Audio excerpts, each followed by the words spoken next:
आपकी तरफ आता हूं, इस पर मजीद भी बात करेंगे। जरा जन साहब मुझे बताइएगा, पीएमएलएन और पीपल्स पार्टी का ये ख्याल है, दो नहीं एक पाकिस्तान, मतलब कौन सा सद्दाम का पाकिस्तान नहीं है कि आप मतलब एक इराक नहीं है, पाकिस्तान है। दूसरा PTI government of the day तो हम देखते हैं मैनेज कर लेती है, वो चाहते हैं कि हो, पिछली हुकूमतें भी चाहती थी कि हो जाए, बादल ना ख्वास्ता ही सही। जरूरत है नहीं है, क्या होना चाहिए? बिस्मिल्लाहिर्रहमानिर्रहीम। देखिए, जहाँ तक पीपल्स पार्टी का ताल्लुक है, ये पहले भी दो दफ़ा जब ये पहली दफ़ा कोर्ट बने फिर एक्सटेंशन हुई तो इन्होंने उस वक्त भी मुखालफत की थी, लेकिन बाद में फिर दस्तों पे राजी हुए अपनी रिजर्वेशन वगैरह बताने के बाद। मेरा ख्याल आज भी उनका स्टांस वैसा ही है। लेकिन चीज़ ये है कि ये रिक्वायरमेंट, जैसे अब DGISPR ने भी कहा, आपने सुना होगा, ये पहले भी आर्मी की तरफ से रिकमेंडेशन नहीं थी और ना ही अब आर्मी ने कहा है, और उस वक्त भी पार्लियामेंट का फैसला था, अब भी पार्लियामेंट का। ये नहीं अवामी ख्वाहिश नहीं है, कौमी जरूरत है, कौमी जरूरत है। तो इसको उस नुक्ता निगाह से देखना चाहिए।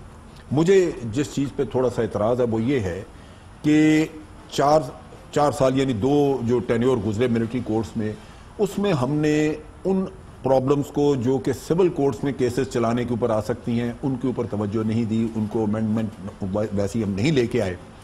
आज भी ट्रायल जो है वो उसी तरह कोर्ट में होगा, जज को धमकियां आएंगी जो पहले भी है, और विटनेसेस को धमकियां आएंगी, और उसकी वजह से वो ट्रायल कोर्ट वो जो कोर्ट्स हैं वो अपना फंक्शन नहीं कर सकेंगे। आप देखिए कि जितने केसेस जो फैसला हुआ मिलिट्री कोर्ट से, उनमें से सिर्फ 55 के करीब लोग हैं या 51 है जिनको एग्जीक्यूट किया गया, बाकी अपीलें करके 3-3, 4-4 साल से लोग बैठे हुए हैं। कोई जज ट्रायल नहीं करना चाहता, या छोड़ देंगे या रख के बैठे रहेंगे। ये वो मसला है जहां पे अब हुकूमत का क्या काम है। हुकूमत एक तरफ तो आईनी तौर पे जिम्मेदार है कि जिस किसी का भी ट्रायल हो उसको फेयर ट्रायल मिले, लेकिन आईनी तौर पे दूसरी तरफ भी उसकी उतनी ही जिम्मेदारी है कि जो लोग मारे गए उनके जो पीछे लवाकिन है वो इंसाफ मांगते हैं, उनको भी इंसाफ मिले। ये भी बड़ी ज्यादती होगी कि हमारे अपनी किसी लकूने की वजह से, हमारी अपनी थोड़ी बहुत जो लूप होल्स हैं उनकी वजह से एक कातिल जिसने 10 लोग या 20 लोग मारे वो उस सुकम की वजह से बच के निकल जाए।